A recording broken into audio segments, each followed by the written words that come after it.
The Bold and the Beautiful full episode recap and drama breakdown Wednesday, September 10th. The September 10th episode of The Bold and the Beautiful does not waste a single beat.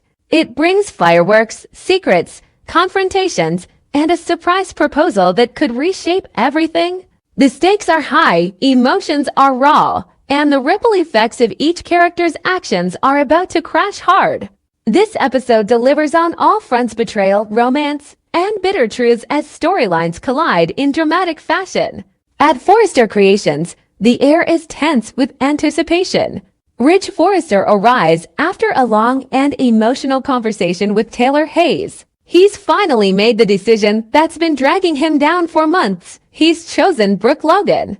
With a heavy heart but clear intentions, Ridge parts ways with Taylor, acknowledging that prolonging their relationship would only deepen the pain. He knows he was never truly over Brooke. Staying with Taylor any longer would have been a disservice to them both. Without hesitation, Ridge heads straight to Brooke, walking into her office with a small velvet box and a look that says it all. Brooke, surprised but emotionally prepared for this moment, sees the sincerity in his eyes. Ridge doesn't stall. He tells her everything: the goodbye with Taylor, the clarity he feels, and how he's finally ready to stop running from the truth. Brooke is visibly emotional as Ridge opens the box and reveals a ring. He asks her to marry him again.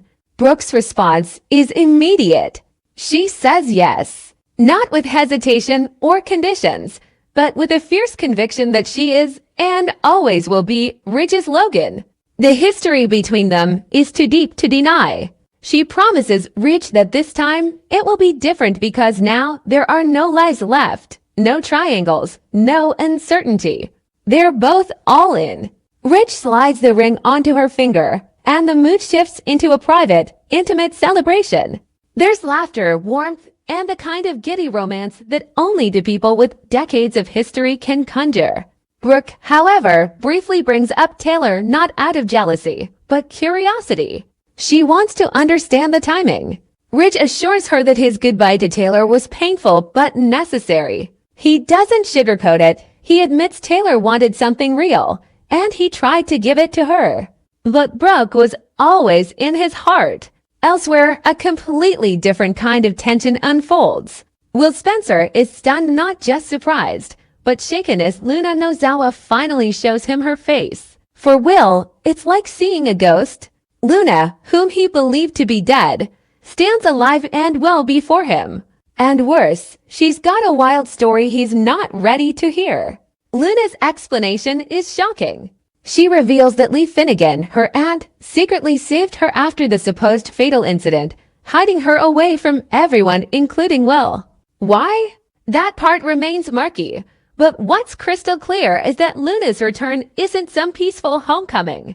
She's stepping back into chaos, and she's dragging more of it with her. Will is furious. The betrayal hits him like a freight train. Luna not only faked her identity as Electra Forrester, but she also manipulated him at the Forrester party, luring him into a drunken, drugged state under false pretenses.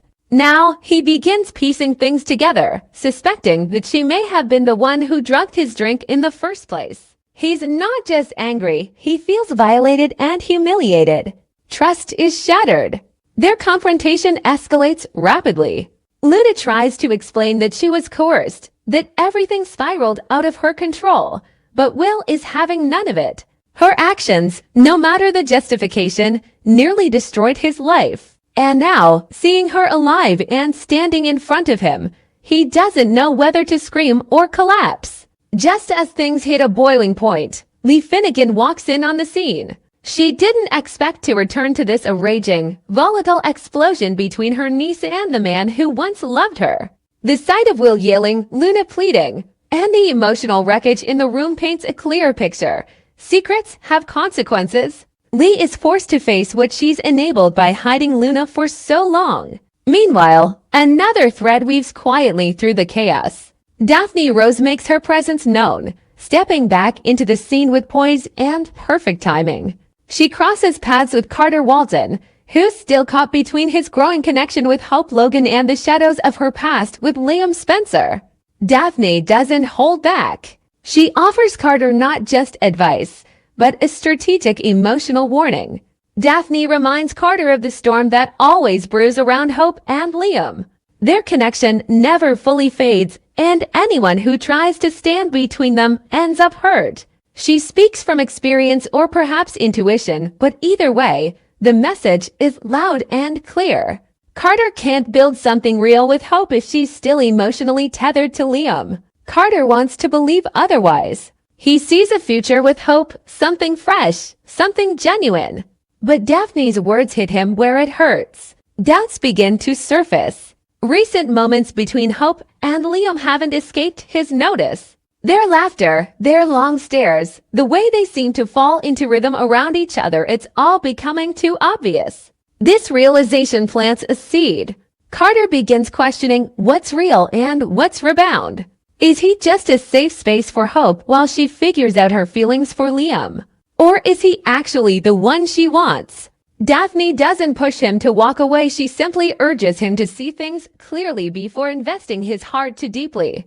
Back in the epicenter of drama, Ridge and Brooke continue to bask in their re-engagement glow, unaware that outside their bubble, things are unraveling fast. Luna's story is about to become public. Will is furious enough to take it to the press or to his father, Bill Spencer, who will undoubtedly have a few choice words and possibly a legal team ready for Lee and Luna. What began as a secretive reunion now threatens to become a scandal of massive proportions. And as Luna scrambles to explain herself, and Will teeters on the edge of exposing everything. The consequences of Lee's decision to play God with her niece's fate could bring down more than just her family. It could bring chaos to the Forresters and Spencers alike. With Carter doubting Hope, and Reg firmly back in Brooke's arms, the love triangle dynamics are shifting. Taylor is left out in the cold, Luna is on the verge of a personal and public collapse, and will maybe become the wild card that detonates the next bombshell.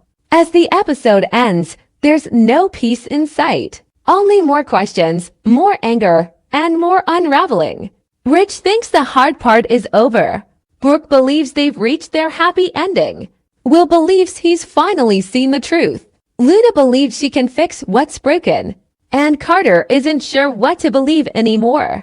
But one thing is clear, the bold and the beautiful isn't slowing down. It's just getting started.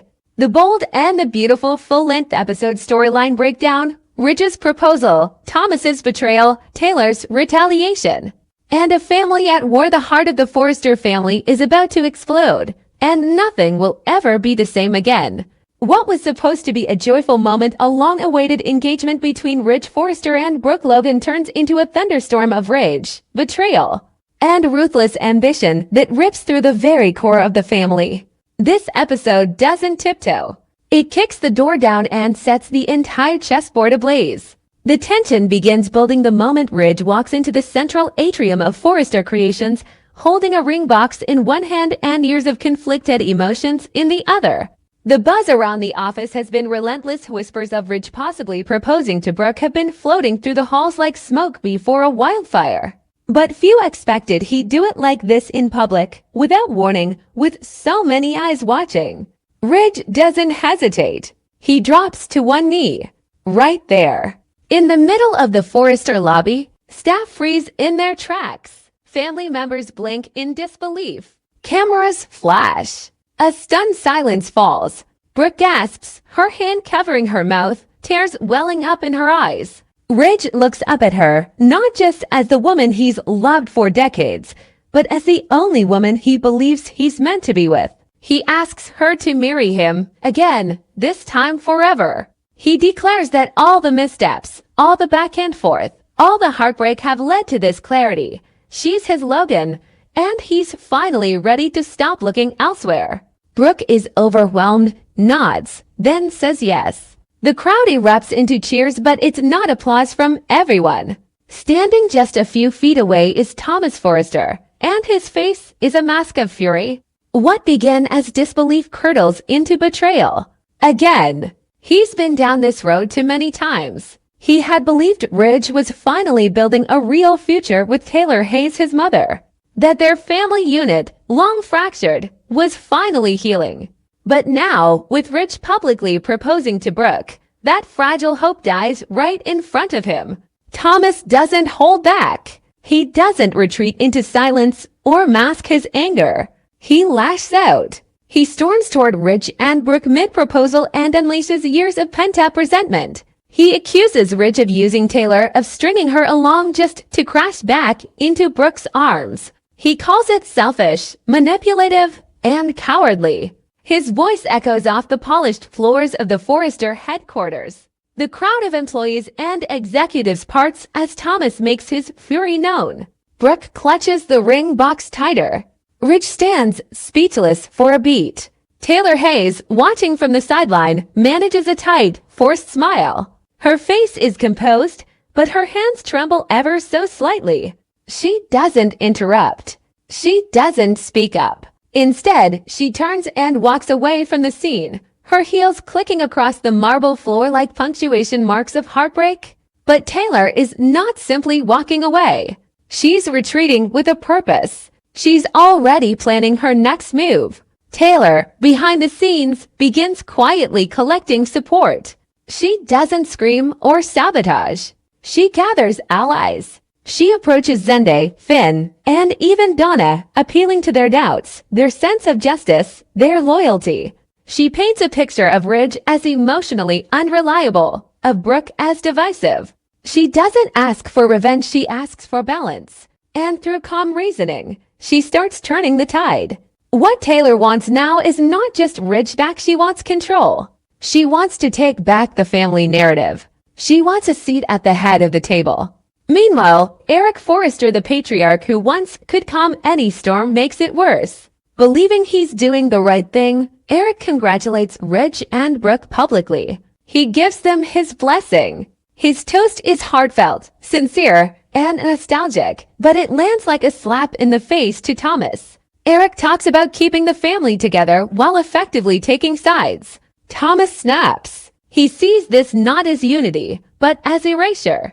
As another instance where the Logans are prioritized over the Forresters. The message is clear to him. If you're not Team Brooke, you're disposable. And so Thomas makes a decision. He won't argue anymore. He'll fight on his own terms. He turns his creative rage into ambition. He starts building a rival fashion line, bold, aggressive, modern, a direct competitor to Brooke's legacy collection. He sets the launch for the same quarter, using the same resources. This isn't just a fashion war, it's a power play. He wants to eclipse Brooke, force her out by outperforming her. He wants her to fail. And through that failure, he wants Ridge to question everything. The engagement party becomes a battlefield. What was supposed to be a toast to love transforms into a subtle but brutal war of stares, whispers, and silent vows of vengeance. Steffi arrives late but senses the tension immediately. Hope Logan tries to keep the mood light but can't ignore the tension between her mother and Thomas. Carter watches Taylor carefully, picking up on her quiet maneuvering. Liam leans into the corner, watching it all unfold, amused and disturbed at once. Then it happens. Just as Brooke raises her glass to thank everyone, Thomas steps forward. He says he has something to share. Everyone turns. Ridge stiffens. Brooke's smile fades. Taylor doesn't stop him. Thomas pulls out his phone, taps it once, and suddenly a video plays on the main event screen. It's Ridge talking to Taylor weeks before. And in that video, Ridge is telling Taylor he's committed to her, that he's done with Brooke, that their future is the only one he wants. The crowd gasps. Brooke freezes. Taylor's eyes stay locked on Ridge, silently daring him to explain. Ridge is caught, trapped. The words on the video are undeniable. And just like that, the fragile trust Brooke had placed in this proposal begins to crack. The ring box in Brooke's hand slips, falls, hits the ground with a soft thud. The diamond ring inside spins on the marble floor like a slow, damning clock ticking down the seconds of Ridge's silence. But the drama doesn't end there. Someone gave Thomas that video. Someone wanted him to have that ammunition at that exact moment. But who? Was it Taylor herself, pulling strings behind her composed silence? Was it someone inside Forrester tired of Brooke's dominance? Or is there a wildcard player manipulating both sides, someone who benefits from chaos? The episode ends not with resolution, but with a question. Who really holds the power now? The ring is on the floor. The family is divided. And in the shadows, new alliances are forming. Secrets are being weaponized. And every Forrester, whether Logan alive or not, is about to be tested. This was never just about love. This is about legacy, power, betrayal, and who gets to control the Forrester name next.